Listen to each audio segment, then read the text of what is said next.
시청자 여러분 안녕하십니까. 이제 7월 5일 밤 시간입니다. 지금부터 전옥현의 안보정론을 시작하겠습니다. 이번 첫 번째 뉴스는요, 여러분들 아시다시피 116억 원의 사기 행각을 벌인 수산업자 김모씨 관련 뉴스가 연일 쏟아져 나오고 있습니다. 그리고 청와대 문재인 대통령의 서한도 가지고 있고, 또 이 문재인 대통령의 문진이 그려져 있는 청와대 문장에 들어가 있는 선물 세트도 가지고 있다. 이것이 집에 다 전시되어 있다. 이런 보도까지 나오고 있어요. 그러다 보니까 또 청와대에는 이 사람이 보낸 또 선물을 누가 받은 사람이 있는지 없는지 이런 것도 궁금한 거 아니겠어요? 그러다 보니까 방금 청와대에서 입장문을 내놨습니다. 이러한 청와대의 입장문은요, 이 박수현 국민소통 수석이 채널 A에 출연해서 입장을 내놨어요. 이 얘기를 보면 이 사람은 전형적인 사기의 형태에 불과할 뿐이고, 문재인 대통령이 별도로 편지를 보낸 적이 없다. 딱 부러지게 부인을 하고 있습니다. 그래서 이 전형적인 사기 행태라고 이제 보이는 이유, 이런 것들이 있었는데요. 수산업자가, 그러니까 질문이 뭐냐면, 수산업자가 집에 대통령이 있었다는 편지와 선물이 있었다는데 진짜 대통령이 보낸 거냐, 이런 질문을 했어요. 그러니까 이 자료 화면을 함께 보면서 뭐라고 대답했냐면, 대통령께서 보내는 편지가 저렇게 허술할 리가 없다. 한마디로 어이가 없다. 그리고 전형적으로 이 사람이 보이는 행태가 사기 행태가 아닌가 싶고, 대통령의 편지도 위조한 것이 아닌가 싶다. 이런 입장을 내놨는데요. 이 대목에서 제가 지적하고 싶은 얘기는, 아니 청와대에 근무하고 있잖아요. 박수현 소통수석이 어디 세종에 근무하는 게 아니지 않습니까? 그러면은 대통령한테 가서 이렇게 지금 어제서부터 대통령 편지를 가지고 있다. 그리고 청와대가 보낸 선물도 집에 전시해 놓고 있다. 이렇게 됐는데, 뭐 이 선물이야 대통령이 뭐 수만 명한테 보내니까 그렇다고 쳐요. 자, 그런데 편지는 예외지 않습니까? 자, 그래서 이 편지 대통령 보낸 적 있습니까? 딱 물어보고요. 또 이 관련 수석실에, 아니 뭐 사업자인지 사업하는 사람이니까 경제수석실, 민정수석실 이런 데서 보냈을 거 아니겠습니까? 또 이 사람이 뭐 이 인터넷 언론 하는 사람으로 알려졌으니까 언론 하는 대변인, 저기 국민소통수석실 이런 데 딱 물어보면 금방 내 알 수 있는 거 아니에요? 그리고 대통령한테까지 안 물어봐도 예하, 산하, 수석실만 챙겨봐도 다 알아요.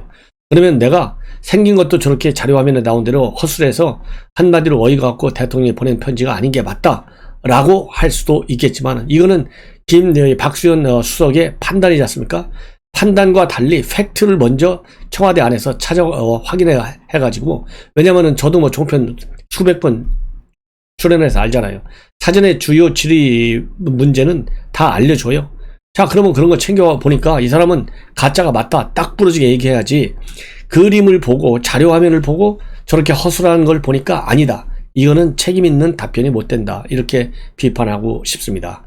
그래서 다만 이 사기 행태냐 아니냐, 저도 뭐 사기 행태일 가능성이 많다고 마음은 그렇게 생각하고 있어요. 왜냐하면 이미 홍준표 이 의원이 밝혔잖아요. 자기도 이동훈 기자의 소개로 2년 전에 셋이서 식사한 바 있는데, 그때 얘기를 한 걸 보니까 황당한 얘기를 하더라. 그리고 명함에 뭐 직책이 쫙 써 있고, 그리고 사무실 소재지를 보니까 저쪽 포항 시골 길거리였는데, 이걸 보고 이거 사기꾼이다 이런 생각을 했다는 거 아니에요?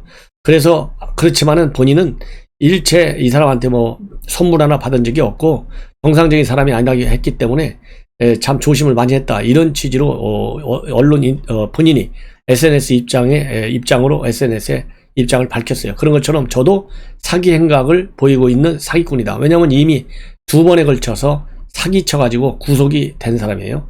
그렇기 때문에 저도 이 박수현 수석의 이러한 이 사기 행위다, 편지는 허술하다, 아니다, 대통령이 직접 편지 아니다, 이렇게 신뢰를 하고 싶지만은, 이거는 대통령한테 직접 물어봐가지고 하면 될 거 아니냐. 그래서 청와대가 말이죠, 이 구중궁궐에 살고 있고 청와대 수석들조차도 대통령과 소통이 안 된다는 게 바로 이런 데서 나타나는 거예요. 더군다나 여러분들 기억하시죠? 윤석열 총장이 전에 뭐라고 그랬습니까? 대통령이 모 인사를 통해서 메시지를 전해오고 있는데 임기 끝날 때까지 소신껏 일해라, 이런 메시지를 전해오고 있다. 이것이 언론을 통해서 밝혀졌어요. 그런데 당시에 노영민 비서실장도 이 얘기를 대통령한테 못 물어봐요.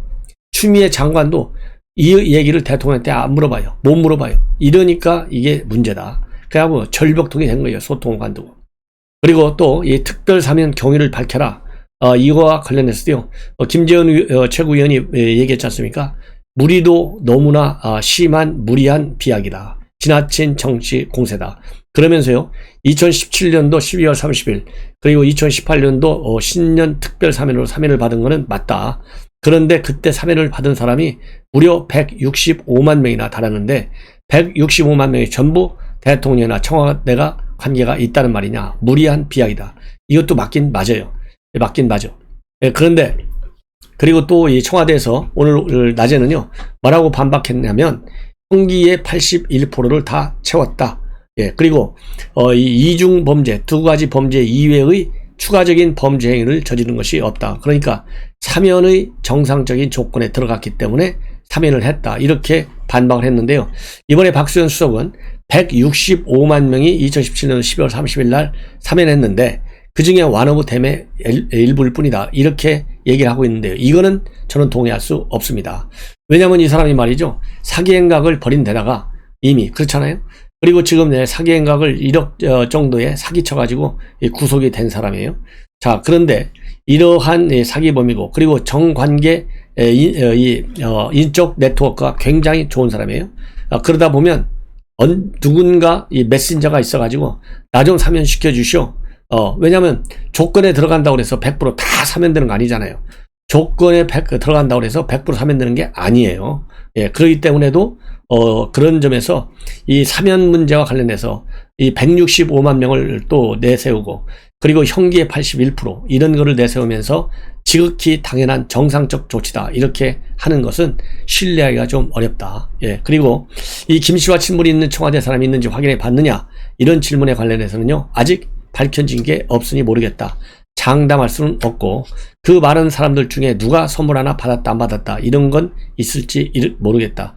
이 얘기는 마찬가지잖아요. 정말 선물 하나 받을 수도 있다는 얘기고, 그 다음에는 친분이 있는 사람이 누군지 확인해 봤느냐니까 모른다 이렇게 얘기했잖아요. 이것도 문제예요. 왜냐하면 이런 것조차도 다 사전에 채널 A에서 초대를 하는데, 현직 국민소통수석을 초대를 하는데, 왜냐하면 박수현 수석도 말이죠, 소통수석도 그동안에 종편에 엄청 많이 다녔어요. 말을 아주 잘하는 분입니다. 그렇기 때문에 이렇게 청와대에서 질문이 왔는데도 불구하고 사전에 있는지 없는지 조사를 안 했다. 이 얘기는 있을 가능성이 많은 거예요. 그리고 이재명 지사가 미 점령군 발언한 것, 대통령은 왜 침묵을 지키고 있느냐, 이렇게 윤 총장이 비판했잖아요. 이거를 뭐라고 얘기했느냐, 대통령을 선거로 끌이는 시도는 대통령에 대한 예의가 아닐 뿐만 아니라 국민에 대한 예의가 아니다, 이렇게 됐는데요. 대통령이 말 한마디 안 하고 있는 것이 국민에 대한 예의가 아니에요. 이 정도 중요한 역사 왜곡에 대해서는 대통령이 한마디를 해야죠. 대통령의 직무유기나 마찬가지다.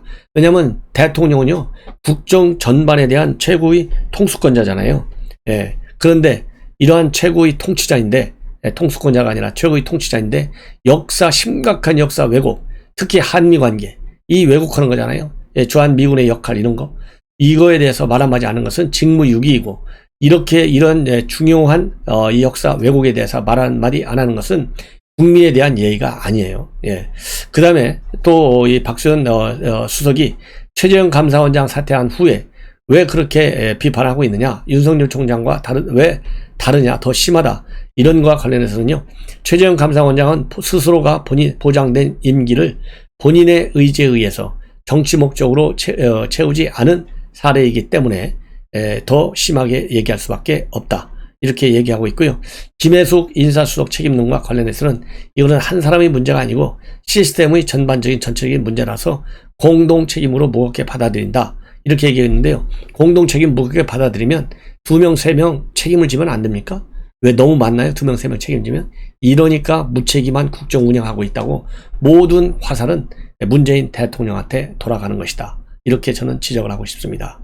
자, 이렇게 해서 윤석열 총장도 이제 최재형 감사원장도 이제 본격적인 행보에 들어섰고요. 오늘 최재형 감사원장 지지 모임이 서울 광장에서 열렸습니다. 자, 그래서 이제 전국적으로 릴레이 지지 선언이 있게 될 것이고요.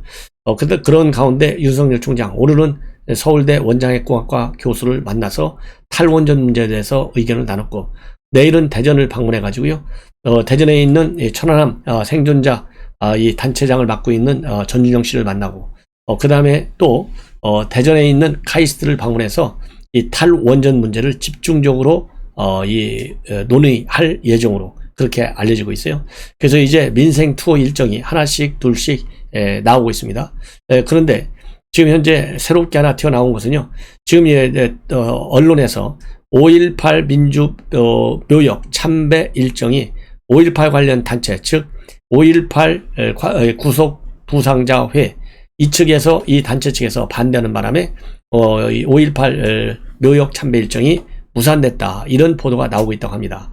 이 보도에 관해서 사실무근이다라는 입장문을 지금 방금 발표했어요.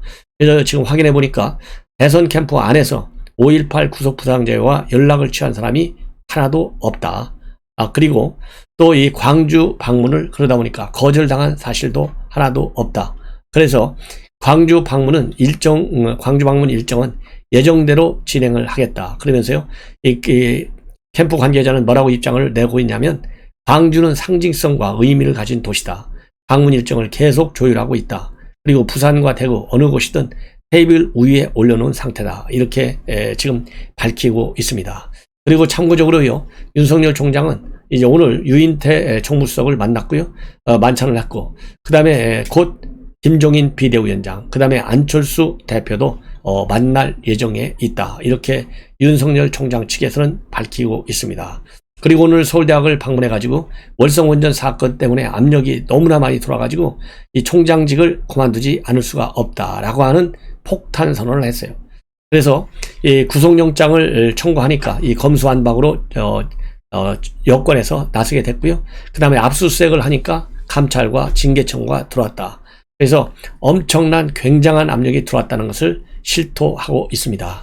이런 걸 볼 때 현 여권이 사실상 윤석열 총장을 죽이려고 얼마나 애를 썼는지, 노골적인 압박을 가했는지 충분히 알 수 있는 것 같고요.